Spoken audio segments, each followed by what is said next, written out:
I caught my wife cheating on me, and I know exactly when it started. I'm 44 years old. My wife is 39. We were married for 11 years, and we don't have any kids. For most of our marriage, we were both overweight. We were comfortable, maybe too comfortable, and we didn't really think much about our health.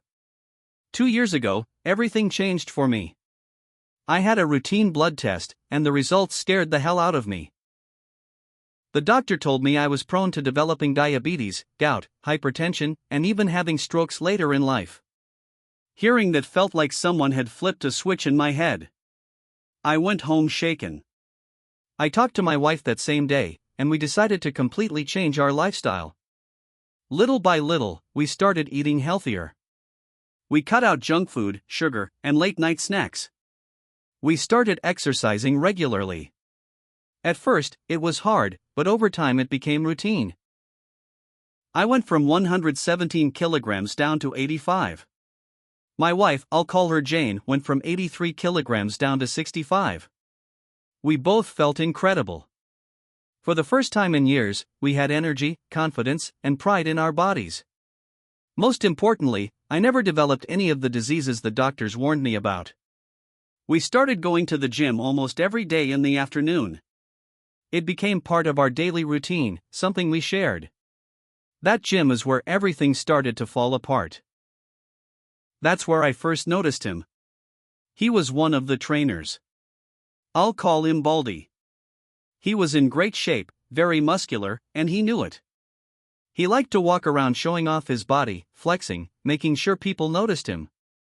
I also noticed something else: he liked checking out women, especially their backsides. I saw him do it many times, not just with my wife. As Jane got into better shape, I noticed men constantly staring at her.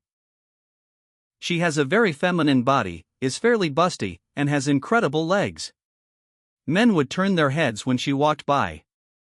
At first, I felt proud. She was my wife, and I loved seeing her confident. But I also noticed she was enjoying the attention. Baldy was no exception. I could see him watching her more often. Sometimes he would smile when she passed by. Sometimes they would exchange a few words. At first, I told myself I was imagining things. One afternoon, we were using the elliptical machines. Right in front of us was a cable machine.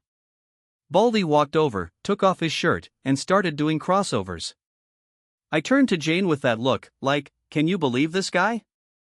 But she wasn't looking at me. She was staring straight at him. I watched her lick her lips. At the same moment, I saw Baldy grin. That moment hit me hard. I felt something sink in my chest. I was getting in shape, yes, but I didn't look anything like him. I didn't have his muscles or his confidence. For the first time in a long while, I felt small. On the drive home, I made a comment about Baldy showing off. Jane said, "Really?" I didn't notice. I told her she had been staring at him. She said she didn't remember and that she must have been thinking about something else. I didn't push it. I just kept driving. But from that day on, I started noticing things I hadn't paid attention to before. They were talking more often at the gym. It wasn't anything obvious at first, just small conversations, smiles, laughs. Still, something didn't sit right with me. A few weeks later, Jane was doing squats on the Smith machine. I was nearby when Baldy suddenly walked over to help her. He stood very close and put his hands on her waist, adjusting her posture. My blood boiled. Jane finished her first set, and I immediately walked over and told him, in a very unfriendly tone, that I had it from there. He smiled and said, "No problem, buddy," and walked away like nothing had happened. Jane looked at me and said, "Oh my God." I told her, "We'll talk about this at home." And we did.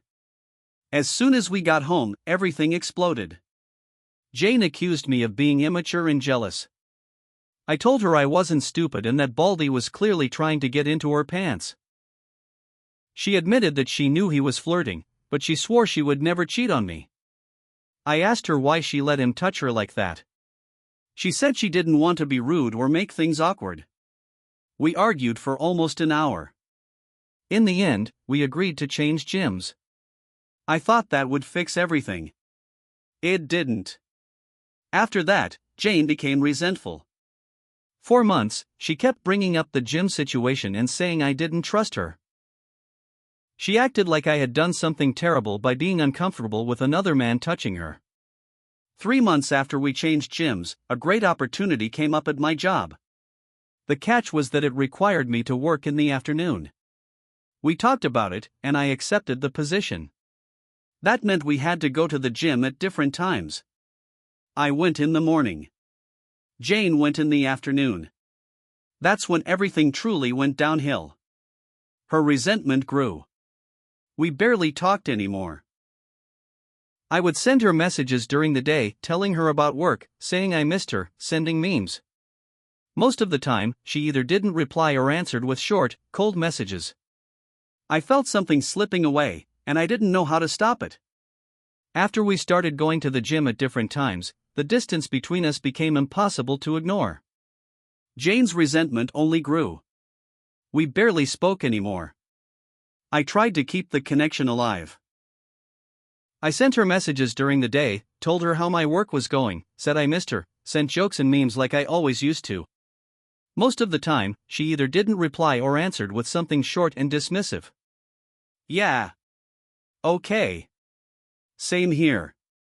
Sometimes she'd add a forced ha, but it felt empty. I was worried. Deeply worried. I suggested couples therapy. I told her we needed help, that something was clearly wrong and I wanted to fix it. She immediately turned it back on me. She said I was the one with trust issues. That I was jealous and insecure. She said I was the one who needed therapy, not her. I agreed. That's how desperate I was to save our marriage. I honestly started believing this was all my fault. The following year was hell. I went to therapy. I tried to work on myself. I analyzed every argument, every conversation, every reaction I had. But Jane didn't change at all. If anything, she became colder. We stopped being intimate. Completely. Every time I tried to initiate something, she wasn't in the mood. She was tired. She had a headache. She just wasn't feeling it. Weeks turned into months. I started doubting everything. I checked her phone when she wasn't around. Nothing unusual. No suspicious messages. No strange contacts. I searched her car for a second phone. Nothing. I checked her phone again and looked at her location history. According to the map, her routine was simple and clean: home, work, home, gym, home. Whenever I tried to talk about how distant she was, she brushed it off. She said she was going through a 40s phase. She said it would pass. She told me not to worry so much. And the worst part was I had no proof of cheating. No evidence. No messages. No calls. Nothing concrete. So I kept going. I kept working. I kept worrying. I kept doubting myself. Then one day, everything came crashing down. We live in a condo building with security. The guard is a cheerful guy, always in a good mood. We chat often when I come home. One afternoon, he greeted me like usual, but then he touched his shoulder and mentioned he had some pain. He said the day before he had to help move a heavy sofa. I sympathized with him. Then he casually said something that froze my blood. Maybe you can arrange a meeting with your massage therapist. I looked at him, confused. What massage therapist? I asked. He looked just as confused as I was. The guy who came yesterday to massage Mrs. Jane. It took my brain a second to process what he had just said. I asked him if he had video footage. I think he noticed I had gone pale, because he quickly pulled up the security camera recordings. It was Baldy. Of course it was. The same guy from the gym. The same trainer I warned Jane about. He had been coming to my home multiple times under the excuse of giving her massages. I took the day off work immediately. That afternoon, I borrowed a coworker's car and followed Jane. I didn't trust my own car in case she recognized it. She drove to the mall where the gym is located. She parked her car. Baldy was already there, waiting for her. They greeted each other like a couple. Laughing. Hugging. Kissing. I felt like my chest was being ripped open. They walked together for a few blocks and entered a nearby residential area. I followed them, keeping my phone ready to record, but a security guard stopped me at the entrance and asked if he could help me. I pointed at them and said, "Nice couple. Do you know them?" The guard said he thought they were newlyweds but couldn't tell me anything else. I called Jane. She didn't answer. I went back to her car at the mall. I dialed her number again and I heard her phone ringing inside the car. That's when everything clicked. That's why nothing ever showed up on her location history. She left her phone in the car on purpose. I also realized something else. Jane hadn't been going to the gym for 8 months. I had no idea. That night was the last night I ever slept in the same bed as her. I returned the borrowed car and went home. I called my parents. My dad answered, and I told him everything. I broke down crying on the phone. He comforted me and told me to gather as much evidence as I could. He also told me he would contact one of his friends, an excellent divorce lawyer. Later that evening, Jane called me when she saw I had missed 2 calls from her.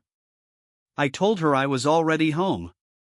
She said she was on her way back from the gym and joked at her but was killing her. When she arrived, she saw my red eyes and asked what happened. I don't know how I managed it, but I stayed calm. I smiled and told her I probably caught the flu and had left work early. I told her not to come close because I might be contagious. I said I would sleep in the spare room and get tested the next day.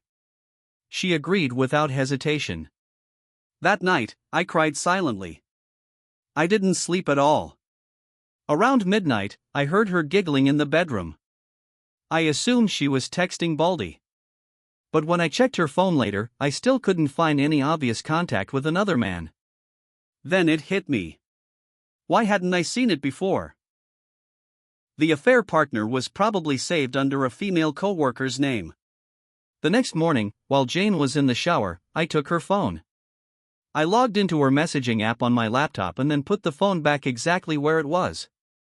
The session stayed active as long as the phone was nearby or on the same Wi-Fi. And there it was. Under a female name. The profile picture was a dumbbell. Most of the conversations were deleted. The remaining messages were written in code, disguised as work talk. Can you deliver the papers to my desk? She doesn't even have a desk at work. Going to the meeting. Where are you? Boss is in the office. He's clueless. I knew immediately who the boss was supposed to be. Jane came out of the shower and told me I looked worse. She suggested I stay with my parents. I refused. I needed more evidence. After she left for work, I called my dad. He gave me the lawyer's name and number. I called him and explained everything. He told me the screenshots I had weren't enough. The contact name wasn't Baldy's real name, and the messages were vague enough to be explained away. Photos of them at the mall wouldn't be enough either. And following them into private property could get me into serious trouble. I needed something undeniable. At work that day, I was in zombie mode. I kept thinking about how to catch them. That's when an idea formed. If Baldy rarely came to my home, maybe it was because I was there. Unless I wasn't. That idea stayed in my head the entire day. If Baldy rarely came to my house, it was probably because I was there. If I removed myself from the picture, there would be nothing stopping them. That evening, I texted Jane and told her I had tested positive for the flu and didn't want to risk infecting her. I said I was going to stay with my parents for a few days because I might need help. She immediately agreed. Too easily. She said she would miss me and promised to call me every day. The moment I hung up, I called my dad and my brother. When I got home, Jane had already packed a suitcase for me. She was efficient, calm, almost relieved. That hurt more than I expected. I told her I needed to grab my laptop. While she wasn't looking, I checked her messages. Boss will be out of the office.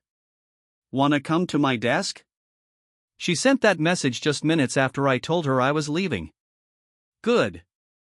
She took the bait. We didn't have dinner together. No hugs. No kisses. Nothing. I noticed her glancing at her watch more than once. At the door, I told her I'd miss her. I fully expected her to close the door behind me as fast as possible. Instead, she walked me all the way to my car. That confused me. I drove away and met my dad and brother nearby. We waited outside the building, expecting Baldy to show up. He didn't. After about half an hour, it hit me. Why did Jane walk me to my car? Because Baldy was already inside the building. Probably waiting in her car, or already upstairs. It would have looked suspicious if her massage therapist showed up at that hour. I turned around immediately. I parked a block away and walked back to my condo as quietly as I could. I unlocked the door and stepped inside. Music. Then I heard moaning. My knees almost gave out. Near the bedroom door, there was a sofa. On it were piles of clothes, mine, hers, and his. I took out my phone and started recording. Then I opened the bedroom door. There she was. My wife. The woman I loved for 11 years. On all fours. Baldy behind her. For a few seconds, I got a perfect shot of both their faces as they realized I was standing there. Jane screamed and grabbed the blanket to cover herself. Baldy reacted immediately.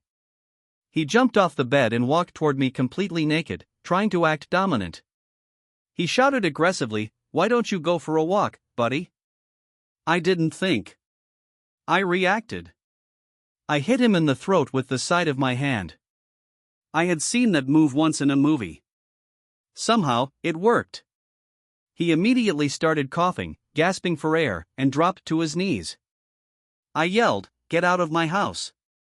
He crawled and staggered toward the door. I grabbed his clothes from the sofa and threw them at him. I kicked him out. As he left, my dad, my brother, and the security guard were arriving. I told them I would handle it from there and closed the door. Jane was still on the bed, shaking and covering herself with the blanket. I told her calmly, "I have never hurt you, and I never will. Get dressed. I'll wait for you in the living room." I sat there in silence while she dressed. While I waited, I sent the video to my lawyer. He replied almost instantly. "I'm sorry you're going through this. But jackpot." A few minutes later, Jane came into the living room. She couldn't look me in the eyes. I started recording the conversation. I asked her one simple question. Why? She didn't answer. Was I such an awful husband to you? She started crying but still didn't say a word. Do you love him? She shook her head. I stood up and slammed my hand on the table. Say something, Jane. Damn it. Her eyes widened. She started trembling like a scared animal. I had never raised my voice at her before. I sat back down and spoke calmly. My lawyer will contact you. We're getting divorced. You need to get a lawyer. She finally spoke. We can fix this. Fix what? I said. Our marriage ended the moment Baldy entered the picture, and you chose him over me. It was a mistake, she said. No, I replied. It was a choice. And this is the consequence. What did you think would happen when I found out? Silence. Go to your sister's place and tell her the truth, I said. If you don't, I will show her the video. She went to the bedroom and started packing. I followed her and watched in silence. For days, I had been telling myself my wife was gone. That the person living in my house wasn't the woman I married. But watching her fold her clothes so neatly, with the same graceful movements I loved, broke something inside me. I went to the spare room and started ugly crying. I heard the front door close. She took the clothes from the sofa. She made the bed where I had caught them. And I collapsed on the floor. Much later, I called my dad. He told me Baldy had threatened to press charges. But the security guard explained that Baldy hadn't signed in. He was trespassing. The condo could sue him. Baldy dropped it and left. My brother had been listening at the door, but my dad dragged him away before things got worse. I was exhausted. I hadn't slept properly in days. I passed out in the spare room. The next morning, my phone was full of messages from Jane. Apologies. Please. Requests for a second chance. I blocked her. Her sister called me. Jane hadn't told her what happened, only that we were fighting. All of this happened a week ago. Next week, Jane will be served divorce papers. The day after everything happened felt unreal. I barely slept.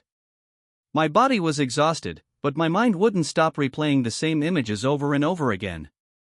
When I finally got up, the house felt empty in a way I had never experienced before.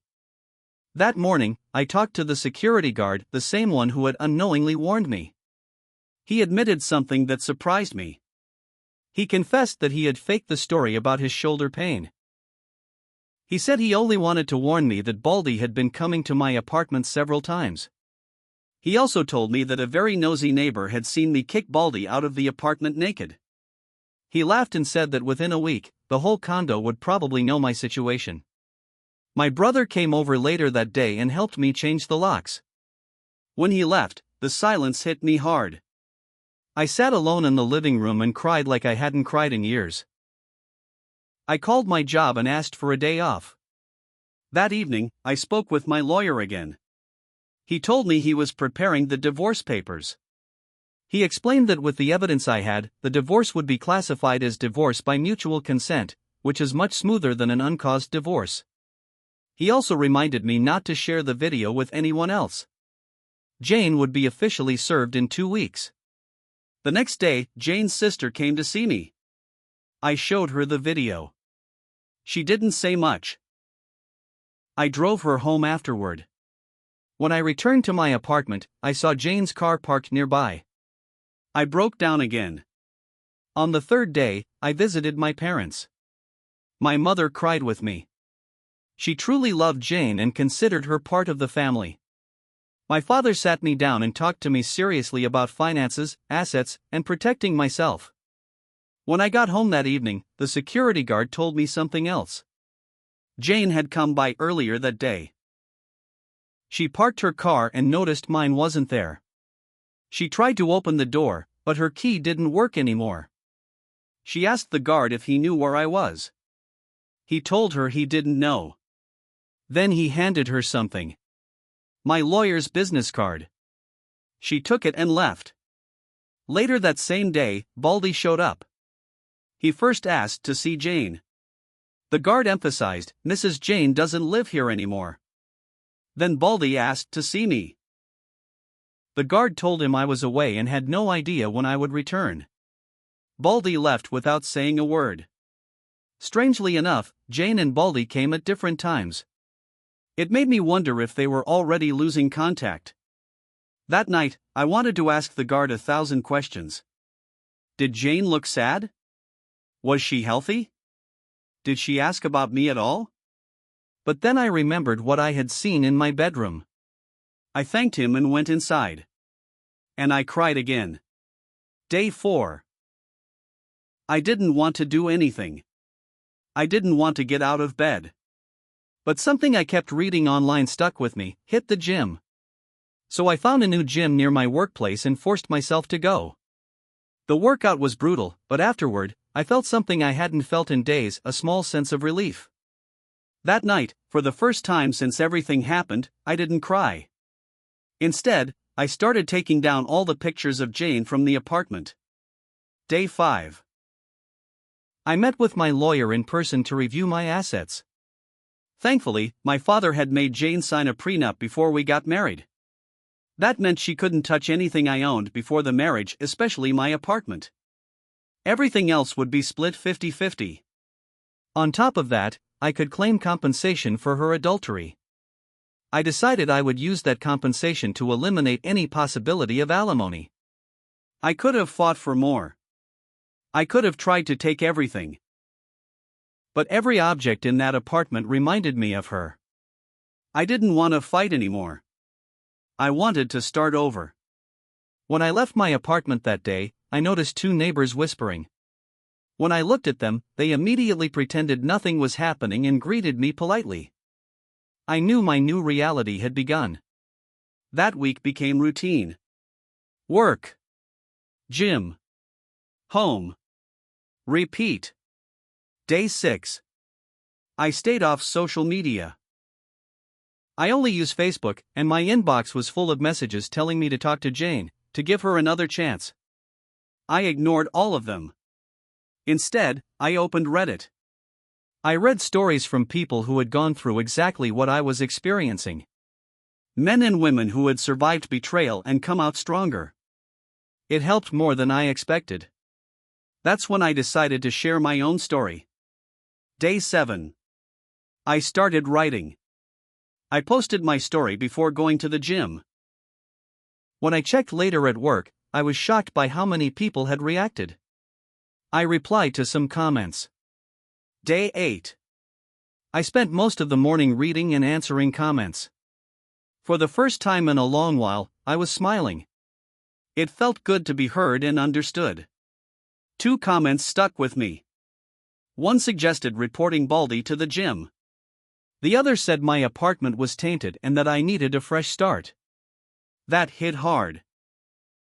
Before going to the gym, I contacted several real estate agents to ask about selling or renting my apartment. I realized I wasn't comfortable there anymore.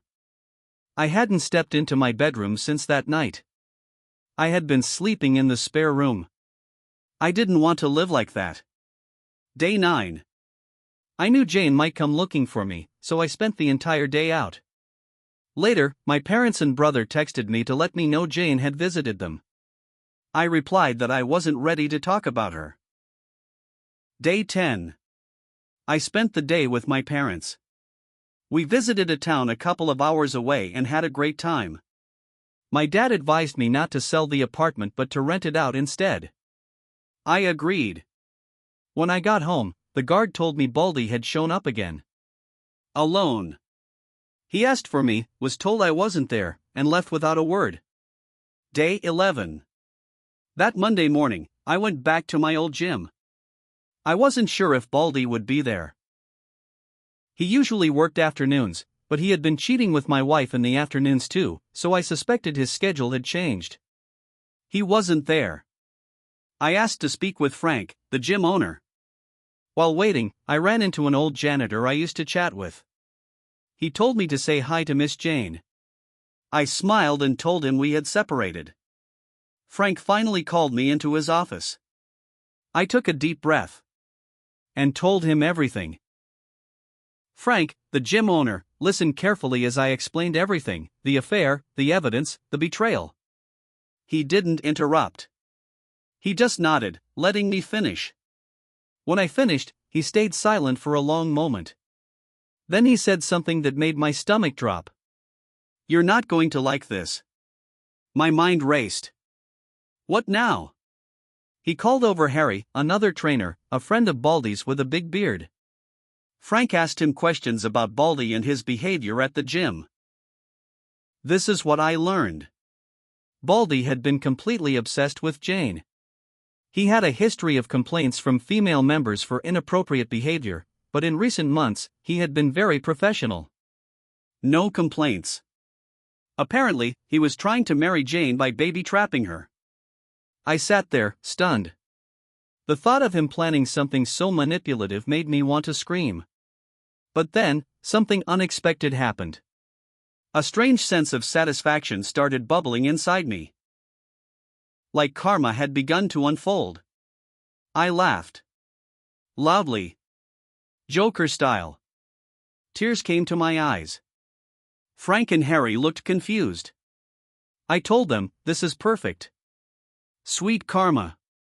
Harry asked what I meant. Frank explained, this is Baldy's girlfriend's husband. Harry's jaw dropped. He said, oh man, this is really bad. Really messed up. We discussed Baldy's consequences. Frank said he had to report the situation to the coach association. Jane had been a gym member, and Baldy's behavior put the gym at risk legally. He would likely be fired, and his coaching license could be affected. He could appeal, but it would take months, and the association didn't tolerate such conduct. Frank asked about the residential area I had followed them to. I explained it was where Baldy had taken Jane before D-Day. Frank got angry. That property belonged to his late father, who had left it to Frank. Baldy had a key but no permission to be there. Frank said he would investigate further. Cameras in that area would make it easy to confirm Baldy's unauthorized visits. As I was leaving the gym, Harry ran after me. He seemed nervous. He told me Baldy didn't even know Jane's identity fully. He just knew they met at a mall. I nodded politely and started to leave. Harry asked, can you tell me what happened? I explained briefly Baldy was sleeping with my wife, and I was divorcing her. Then Harry asked, what will happen to Baldy? That depends on Frank and the coach association, I said. He hesitated, then asked, but how are you handling it? I looked at him and remembered that Baldy had visited my house twice. I asked, you called Baldy, and he's on his way here, right? You're just buying time. Am I wrong? Harry made a guilty face. Please, Mr. Opie, talk to him. He's desperate. He was crying yesterday. Your wife isn't returning his calls. I laughed. Scared? Of that weakling? He doesn't even know I kicked him out of my house naked. Harry didn't believe me. 10 minutes later, Baldy arrived. I had already taken a seat near the reception cameras. He came running, extending his hand. I crossed my arms. The hand hung uselessly in the air. What the hell do you want? I demanded, staring him directly in the eyes. He sat across from me and said, listen, buddy. I interrupted. Stop. You are not my buddy. My janitor friend is my buddy. You are not. He changed his tone to apologetic. Okay. I want to say I'm sorry for everything. I never wanted to hurt you, and I really care about Jane. I leaned forward. You just lied 3 times. You are not sorry. You meant to destroy my life. You only care about yourself. His face shifted to annoyance. Okay, whatever. Just tell me where Jane is. The last time I saw her, I said, was after I kicked her cheating ass out of my house. After I kicked you out naked. He turned red. That was a cheap shot. I should sue you. As far as I know, I said calmly, you entered my home illegally. Perhaps you assaulted my wife. I have videos of you leaving. You didn't sign in anywhere. He raised his hands in surrender. Okay. I'm sorry. Tell me what you want from me. Please, tell Jane I need to speak to her. I stood up, leaned over the table, and stared him down. What I want is what's coming to you. What you deserve. The law is on its side. I want to crush your dreams just like you did mine. You want kids? Guess what? You won't. Ever. He stammered, what's that supposed to? Frank appeared from behind. Baldy, come to my office. Harry looked impressed. He grabbed Baldy's arm and pulled him along. Dude, you're in deep shit. I walked away, my chest still pounding. I felt a strange mix of rage and relief. Justice, in a small way, was happening. The next day, I started feeling ready to face Jane again. The emotions were still raw, but I had a sense of control. I blocked her messages. I knew she would apologize, beg, and try to manipulate. I didn't care. The house felt clean now emotionally and mentally because I had taken action. Baldy's career and plans were crumbling. Jane was out of my life. The betrayal had been exposed for everyone who needed to know. I spent the following days rebuilding my routine. Gym. Work. Family. Slowly, life started to feel normal again. I realized something important: the person I married is gone. The life I thought I had shared with her is gone. But I also realized something else: I survived it. I took action. I didn't let anger destroy me entirely. I found support from my family, my lawyer, and even strangers who had been through similar pain. Baldy lost control of the situation. Jane lost her place in my life. And I found a strange kind of peace, knowing that I had exposed everything, taken control, and ensured consequences for those who tried to ruin my marriage. I'm not happy about the betrayal. I'm still angry. I still feel the heartbreak. But I also know this: life moves forward, and I have power over my own story. The house is mine. The apartment is mine. My future is mine. I've taken the first step toward reclaiming my life.